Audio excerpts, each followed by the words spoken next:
Hello and welcome to Perfectly Paranormal, episode 51.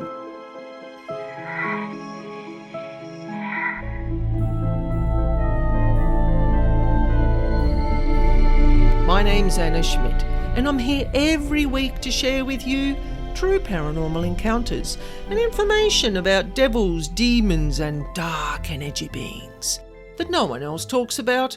And today we are busting open the myth about ghosts, spirits and dark energy beings following you home from gatherings, seances, paranormal investigations or spiritual get-togethers. Can they really do it? Why would they do it? And what can you do about it to move them on? Now, I'm often asked these questions and my answers might surprise you. Now, we're going to get straight into the information first today, and then I will share a couple of rather fascinating follow me home type ghostly experiences. So get comfortable as we look into all things spooky. Now let's answer the big question. I'm just going to dive right into it. Can ghosts, spirits, and the dark beings follow you home? And the answer is yes. Yes, yes, yes. And before your mind goes into a mild panic, spirits and dark beings are around us 24/7, 365 days a year. You probably heard me say it before. It's true. It just is what it is. Now, not all of these energy beings are going to invade your home and cause a ruckus. Many of them choose to stay in their chosen location, and that's usually for their own personal reasons. Now, these beings exist alongside us and have done so since the beginning of time. But there are always specific reasons why some of these energy beings may follow you home from a place or an event, or sometimes turn the energy of you in your home upside down. So let's look at some of the whys. Now, I'm grouping spirits and dark energy beings together today because the reasons can sometimes overlap as to why the different levels of energy beings may follow you home. Now, if you show too much interest or become too emotionally invested in a location or a particular spirit, I have a story about this later on in the episode, sometimes these beings can latch onto you and come home with you because you've showed them so much attention. They may be lonely, they may be looking for attention. They've found someone that's shown it to them. They're like, right, I'm coming home with you. And then you don't know why everything in your home starts to fall apart. Now, another reason why they can follow you home, and this is another biggie, if you're rude or disrespectful when you're on a paranormal investigation, you might have gone to a seance, you might be doing a spiritual gathering with people where you're talking about spirits. Both spirits and dark energy beings like respect. They're just like people, you just can't see them. And they may show their disapproval of your rudeness in a multitude of ways. They can sometimes cause physical issues such as brain fog. You might have nightmares, you might feel pushing or poking or prodding, and sometimes the dark energy beings might even scratch. I've actually seen that when I used to work as a paranormal tour guide. We had someone that got scratched one night.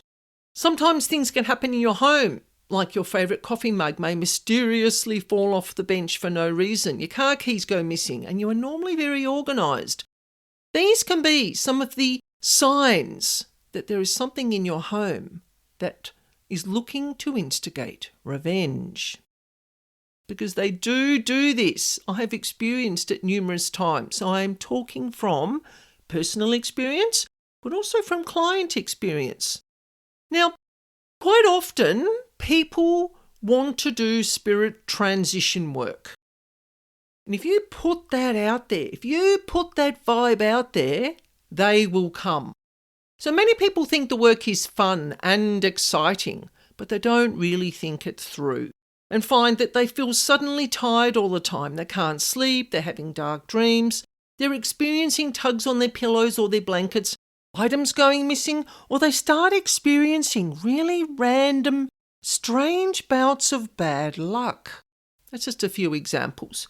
Paranormal beings don't sleep. They don't eat. They are active 24/7. Even if you're not, they are. And they can be very impatient sometimes and pushy. So if you're putting it out there that you want to transition spirits off into the afterlife, you have to lay some boundaries. Then you have to stick to those boundaries rigidly. You can't just do the boundaries once. You have to repeat them every day. Because these paranormal beings, if you think of them like a child who wants the lolly jar or their iPad, and you're not listening or you keep saying no, they're going to find a way to get what they want. Now, there's another reason why these beings may follow you home, is that if you're a paranormal addict, whether you're a closet addict or whether you openly verbalise your love for the paranormal world, they read your energy. They know what you're watching on TV. They know the movies that you're watching, that you go on paranormal investigations, that you think about the paranormal 24/7. They read our energy and they just know what you're thinking. And they can sometimes pester the daylights out of people because of your interest in them. Now, I know this because I live with it. And I kind of love it, so I just have to deal with the consequences. But it's a personal choice. You can have a curiosity about the paranormal, but when it becomes something that is all-enveloping and you don't think about anything else, that vibe that you're putting out can attract paranormal beings. I mean, they're energy beings. They're drawn to energy. Now, this is an interesting and thinking outside the box perspective. As an energy worker, I've experienced dark beings following me home long distance. Like I'm talking from the United States of America and I'm living in Hobart, Tasmania, which is a little tiny island state at the bottom of Australia. They have followed me home through a conversation that I had with another energy worker. This energy worker was bragging about a particular location that he'd been to. Now, I shared this fascinating concept back in episode 8. So if you want to hear the whole story, take a listen. So before we get into the stories, let's look at a few more whys. Why do these beings follow you home? Now, I started to mention earlier, if you're an energy worker, so if you do any sort of spiritual or energy work, spirits can follow you home. Your energy shines in a different way. Your aura is pumping out this vibration, like it's pumping out the healer vibe or the spirit transitioner vibe.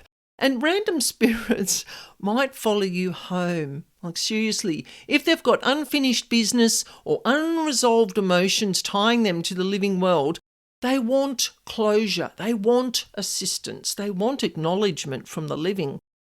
Sometimes they just need that and then they'll move on peacefully into the afterlife. But you have to lay boundaries because otherwise they're coming into your bedroom. You've heard me talk about this before.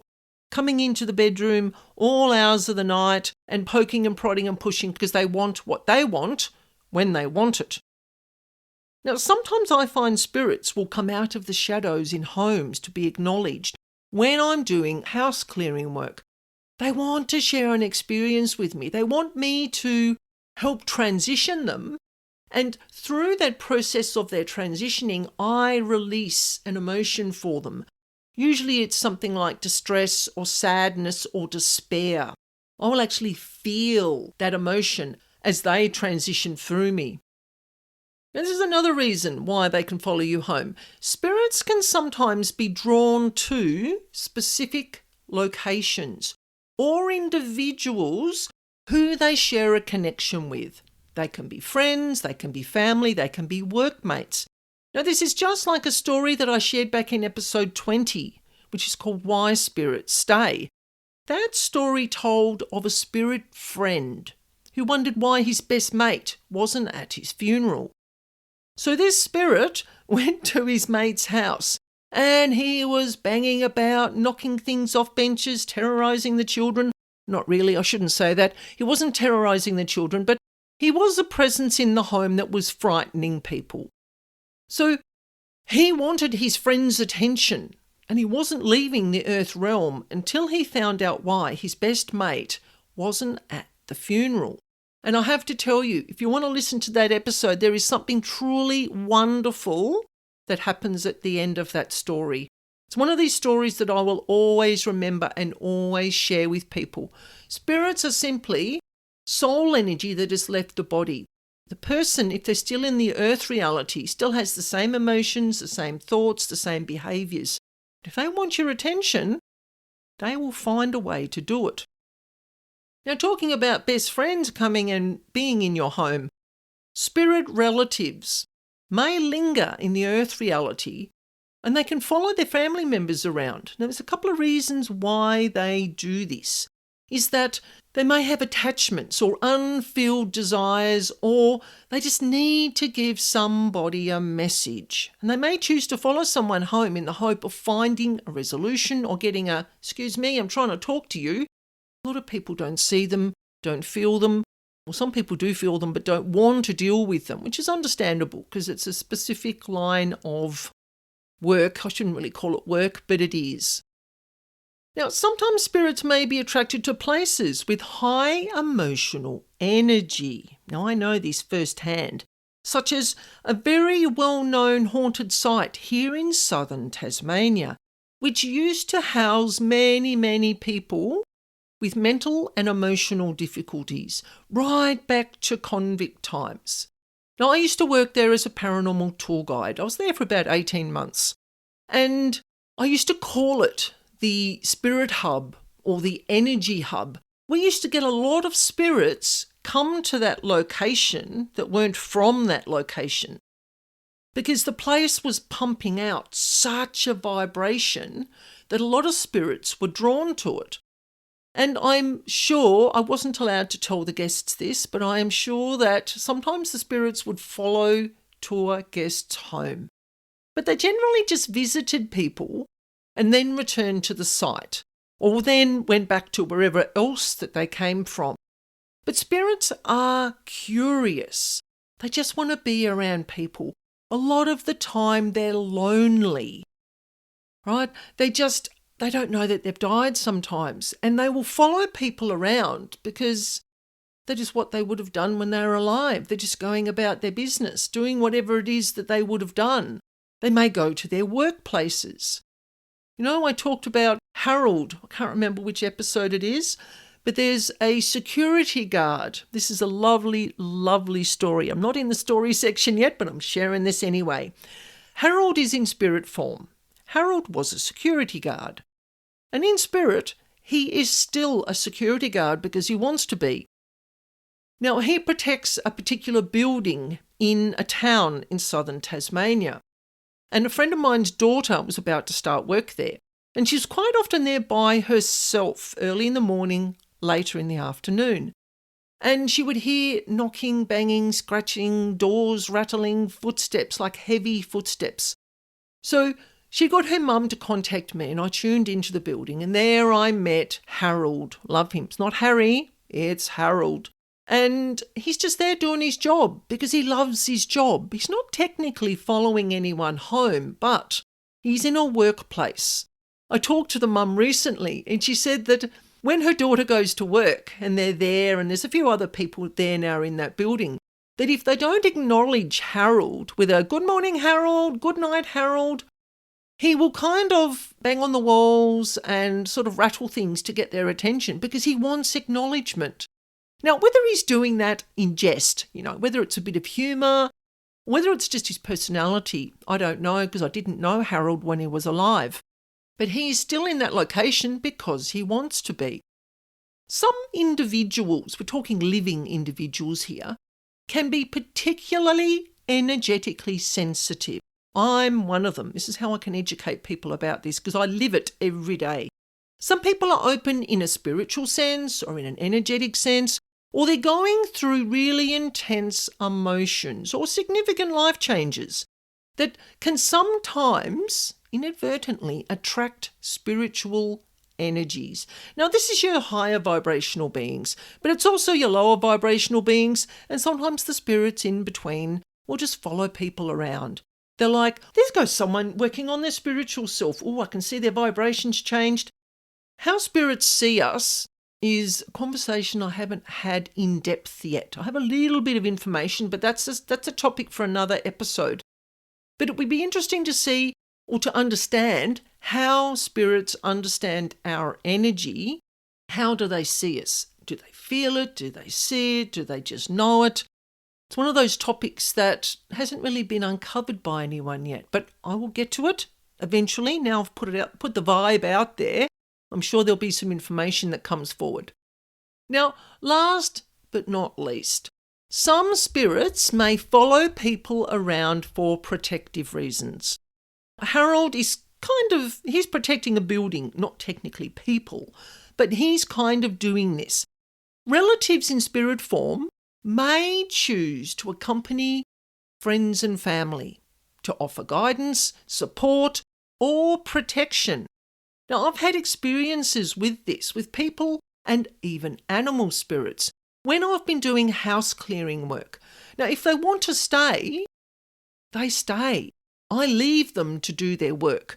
They consider that they still have a purpose, because you've got to remember, spirits are just people without their physical bodies. Their personalities are the same. Their diligence with their work duties or diligence to caring or protecting their family. So you may find that you feel like grandma is following you around the house. She might very well be. You just talk to her out loud like you would have done when she was alive, because she will hear you. Now we're going to step into the story side of things. Now, often when I worked as a paranormal tour guide, I loved it, absolutely loved it. I would get spiritual hitchhikers hitching a ride home with me from the tour site. Now, this would have been maybe midnight, sometimes 1 a.m. And these beings would mess with my car radio back in the days when we still had radios in our car. And sometimes they would even try to sit on my knee when I was driving, because the location that I worked at, there was a lot of children spirits. And because I used to work with the children in living form at a local primary school, I don't know, maybe I'll put out the vibe that I'm really great with kids. So kids in spirit form come and want to play and want to talk to me and want to be around me. Anyway, let's get back to this. This is really funny. What I've just said is very relevant to what I'm going to say now. Now, quite often when it was my night off, when I wasn't being a tour guide, the spirits at the location would visit me at home instead of being at the site. And sometimes my tour guide employer, she'd have tours maybe 2, 3, 4 nights a week. And she would send me a text message and she'd ask me, were there any spirits, from these particular buildings at your house tonight? Because the tour participants had minimal or no activity through the paranormal investigation devices. Like, it's so funny. The kids they would come to my house. I would have to make a conscious choice to not think about that location because I was invested in these spirits. I met a lot of lovely people. I don't want to say non-living people because they are living in a sense. Non-physical people, that's probably a better term. There was a lot of lovely non-physical people there. And if I thought about them too much, or if I think about them now, they're going to end up coming here because, like I said, you put out that vibe, they are going to respond to it. So the kids especially, it was funny. If I was in my bed, I had my laptop and my little table, not my little bedside table, I'd be watching a movie and I would feel someone getting on my knee or sort of snuggling up next to me and leaning on my arm. Or my arm will get cold, or my lap would feel a bit hot, or the blankets would be moving. And they would just sit there with me and watch movies. Like it was kind of sweet. It was lovely for me, but not lovely for my employer, who had people that wanted to communicate with the spirits at this site. So anyway, afterwards, when it was my bedtime, I would just kindly remind them that it was time to go home. And within seconds, off they go. Or one night, this was really funny because there was a matron at this particular site, She always wanted the children in bed by 8 o'clock, but she made exceptions on the night when there were tours because they liked to come and play with the paranormal gadgets, lights and bells and whistles and things. Sometimes she would come to my house and I'd feel this very defined presence, like it had an air of authority about it. And I'm like, ooh, I think matron's here. And you should have seen the children move. Like there was so much scuffling in the room and then they were all gone. Oh, the days. Those were the days when I worked at that place. I loved it. It was so much fun. Now, sometimes what looks, feels or sounds like a child spirit or a favourite relative might be something else, a little bit more sinister. So I always say to people, just use your common sense, use your awareness around these spirits. Because dark energy beings that disguise themselves as children or a family member, they're going to give themselves away. Like I did a whole episode on that as well. Now, I just went and found the number for that episode. It is number 42 and it's called Dark Imposters. That's a whole episode talking about how dark energy beings can imitate light beings, which is your spiritual beings, guides, angels, archangels, but also how they can sometimes try and trick us to get into our homes by pretending to be a sort of lost, lonely child or looking like grandma. Now, if grandma doesn't feel like grandma, there's something not right about the face, the way she talks, the way she expresses herself. You're just like, nah, sorry. No, you need to go, please. I'm not interested. You need to go. Be polite, be respectful, but you just say to them, no, thank you. Please leave my house. Never invite them in. Words are really important. I always say words carry intention. So if something turns up at your home and you don't feel right about it, you can just say, can you please leave now? I can't help you, or I don't know how to help you. Can you please go and find a psychic or a medium that can help you with your transition? Then you ignore them. It's really important that you keep it polite, keep it respectful. This next real life encounter. It's not your traditional follow me home experience, but it kind of still fits into the category of conversation in this episode today. This is the story of a lonely man who moved into a new house after his wife died. He downsized to a small 2-bedroom unit and it was outside a little bustling town not far from where he used to live. He wanted a bit of quiet. He needed to get away. And he said to me that he liked the quiet and he thought this place was perfect. Now, at first he loved it. He had his vegetable garden, he had his chickens, and he had his dog named Fred. But he was used to being around people, and he really started to feel lonely, and he was craving human companionship. Little did he know, but the lady who owned the unit previously had suddenly died of a heart attack in the kitchen, and she was lingering in her home. I don't know that she knew she'd passed away. We didn't really get that far in our conversation. But she felt his loneliness. She could feel that vibration that he was putting out. And she too had been lonely in life and now in death. Like loneliness seemed to follow her. So this tells me that until spirit souls actually transition into the afterlife, when they're here, they still carry the same mental and emotional characteristics, the same traits. Let's get back to the story. Like I said, she felt his loneliness and it had followed her. This man, he told me he didn't know what to do this night. He got into bed one night and he felt something or someone lying on the bed next to him. Now, he didn't panic. No, he wasn't frightened. But he just kind of looked at the space next to him on the bed. He could see a slight indent on the bedding. And he kind of felt a warmth next to him. Now, like I said, he wasn't frightened. He was a little bit curious. He said softly, I know you're there, Jenny, and I'm so happy that you're here with me. Now, he was thinking that this spirit visitor was his wife. Little did he know that this lady in spirit form would soon ensue following him everywhere. And this wasn't Jenny. This was the lady who had lived in the house previously. Like, she latched on to this man.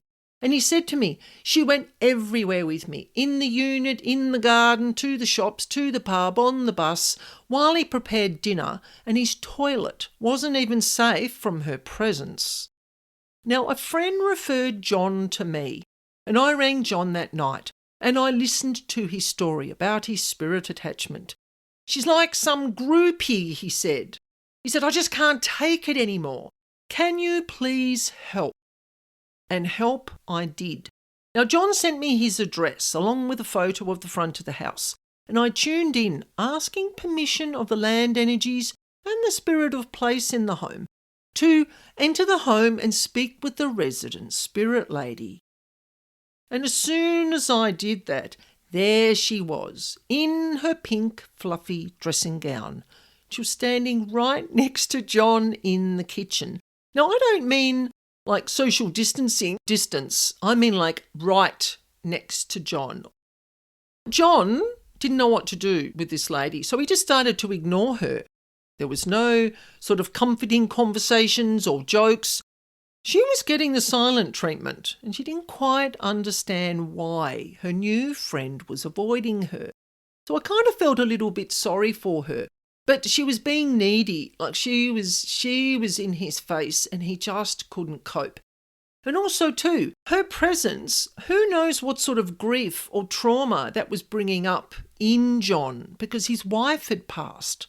You know, spirits don't often think. They're quite selfish and very impatient. As I was looking at this lady, she was ignoring me. She was like, don't see you, I'm here with my darling. Right. As I was looking at her in my mind, I was looking at the address, looking at the photo of the house, and I could kind of just see sort of bits and pieces, like her shoulders, the back of her head, and this really awful pink dressing gown. So as I'm looking at her, I suddenly see a man. Like, it's hard to explain how this works. It was kind of like watching a movie in my mind with my eyes open. Now, if it's my brain mind, or whether it's my third eye consciousness, I don't know. Are they the same thing? They very well could be. But there's this man, and like, he's in the distance, but he's kind of, looks like he's walking, and it looks like he's walking towards this lady. What I could see is that he wore a hat, and he was kind of waving his right arm about, trying to get someone's attention, like, I see you. Like, I'm looking at him going, yep, I see you. He's trying to get her attention. And I said out loud, I think your husband's here. Now, she heard me say that. She would have heard the vibration. She might have heard the word husband or the vibration that the word husband sounds like. And she kind of turned and kind of looked at me. And then she turned and she had this big smile on her face. It's almost like she'd forgotten about her husband who had passed because she had this new person to hang around with. And like, she turned and looked at him, and it was just beautiful. Her husband had finally got her attention after all these years. Like, they had so much to talk about.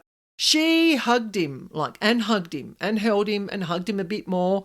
And he loved it. Like, there was no pulling away. I think he had missed her. And she obviously had missed him because she was latched onto him. I can still see the pink, sort of slightly fluffy dressing gown. And she suddenly forgot her loneliness. And like, in a flash, they were both gone. They literally left the house. Now, when I spoke to John on the phone, all he could say was, thank goodness, I thought she would never leave. He said to me that he knew after the first week that she wasn't his wife. She felt different in an energetic sense. Her energy was really needy and dramatic and demanding. Not at all like his lovely wife, Jenny. He vowed not to be lonely anymore. And he joined the local golf club. And he said to me now that his days are filled with living friendships and he loves every minute of it. Now, Now, there's also a story in episode 2 of this podcast about a spirit child who came to stay. This is the one I mentioned earlier, and turned out to be something else. Now, that entity came from a paranormal investigation site that Jen and her partner had visited a few nights ago. And somehow this energy being knew that she would be a soft touch. So it followed her home. It knew it would get into a house. Check out that episode if you want to hear the full story. Now, when you find that you may have a spirit that follows you home, all of a sudden the energy of your home has changed suddenly, you can say out loud, it's really simple, like I mentioned earlier on in this episode, is that you say out loud, "Can you please leave my home? I don't have anything for you. I can't help you. Please go and find a psychic or a medium who can help you transition into the afterlife." And then you just ignore them. Now, sometimes you've got to repeat the message a couple of times. If these beings come to you when you're in bed and you're getting pinched, punched, pushed, poked, prodded, or getting electric shocks, stay calm, because it's either a spirit or it's a dark energy being trying to provoke you to create hostility or rage or anger or even conflict. Don't fall for it. Use reverse psychology. Again, you're going to say, "I can't help you. Please go and find someone that can help you transition into the afterlife." Or, if you think it's something a little bit more sinister, still be respectful. You're going to say, "I'm sorry, you don't frighten me. Please leave my home. I need to go to sleep now." Simple statements like that. I mean, you can make up your own. I quite often will just make them up on the spur of the moment. I don't have something that I remember because every situation is different. So in episode 52, I'm speaking with Liz Enton, a science-minded, self-proclaimed skeptic. Liz explores grief, healing, parapsychology, and evidence of the afterlife through researching with others who delve into the survival of consciousness after death.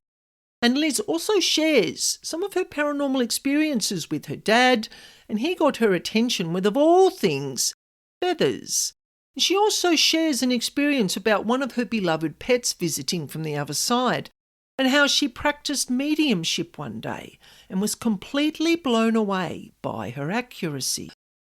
And if you like this episode, you want to learn more about the paranormal, I am always sharing new information that nobody else does. Please hit the subscribe button, send me a comment, send me one of your stories. You can do a voice recording, or you can write out your experience and I will read it exactly as you have written. You can email me at spiritualbeing44@gmail.com. And for information on paranormal house clearing, you can visit my website, Spiritual Being. You will find the address in the description box. And I look forward to sharing this spooky space again with you next week. And remember, life is perfectly paranormal.